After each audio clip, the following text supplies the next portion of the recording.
Emperor worship may have been an issue for the seven churches in Asia Minor. That, in turn, could lead to persecution or at least ostracism in some of the cities of these seven churches. Ephesus, the first of the seven churches to be listed in the book of Revelation, was also the first city in Asia Minor to build a temple for the worship of the Emperor Augustus. They also got to build another imperial temple. In fact, they built one in honor of Domitian just a few years before Revelation was written, with a very tall statue of Domitian there.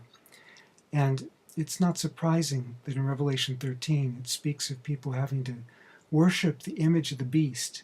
Now, that probably goes back to the book of Daniel, where Daniel's three friends were told to bow down and worship the image that Nebuchadnezzar had set up. But it also would have implications for Christians in the first century and in subsequent centuries. Smyrna, the second of the cities mentioned among the seven churches of Asia Minor, built an imperial temple for the honor of the next emperor, Tiberius. And Pergamum, one of the other cities, has a big one as well. In other words, the emperor was worshipped as a god in many of these cities. Now, the Christians didn't worship any of the gods. That would have been considered antisocial. They worshipped only the God of Israel. If you were Jewish, well, people understood. Jewish people, they worshiped just their own God. That was thought to be antisocial, but, it was an ethnic religion. People said, okay, well, that's just their custom. But let's say you came from a Gentile family and you were dissing the emperor now, as well as dissing the local family gods and civic gods. I mean, where's your patriotism? Where's your nationalism? And so you could be looked down on for that. Normally, the Roman government didn't, in this period, go around looking for people to persecute for not worshiping the emperor because, hey, everybody wanted to be in on it. You get free meat doled out at these festivals of any of the gods, the emperor or anybody else, because people would burn sacrifice to the gods, and afterwards you had a lot of meat left over, and it would be doled out at these festivals. And these were festive occasions when people would just party. So most people wanted to participate. But, you might have family members, you might have neighbors who might be rather upset with you not participating.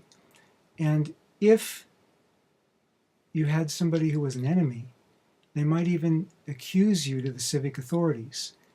And the civic authorities might say, okay, prove your loyalty by offering some incense to the image of the emperor.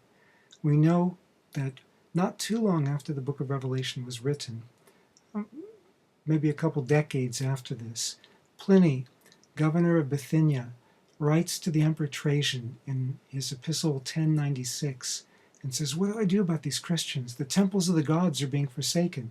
We've got to do something about them. Well, I have been giving those who are accused an opportunity to just show their loyalty to you by offering some incense to the image of the emperor, which I'm told that a true Christian would never do.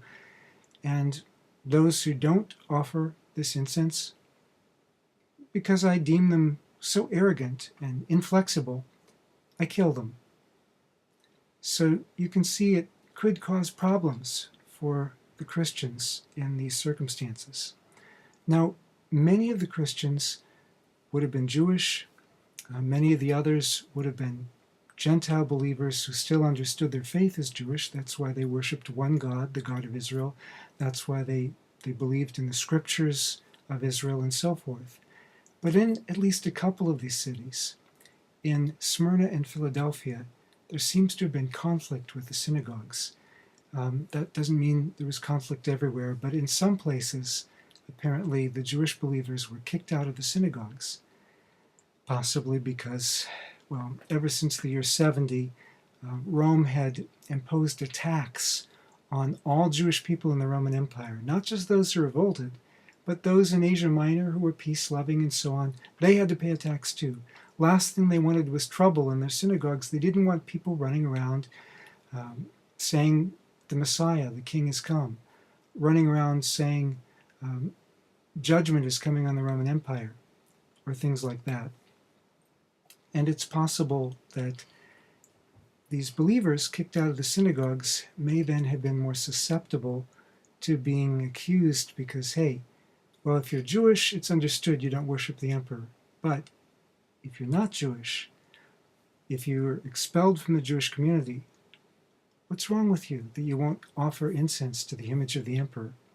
In fact, we read about some cases of this in the early 2nd century.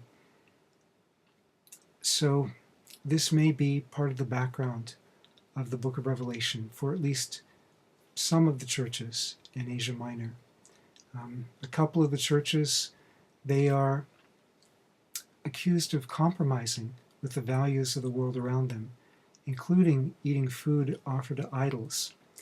And a couple of the churches we know were experiencing direct persecution, probably not from the emperor way off in Rome, but they were experiencing persecution of some sort. So when scholars talk about this as background for the book of Revelation, this may indeed be a significant part of that background.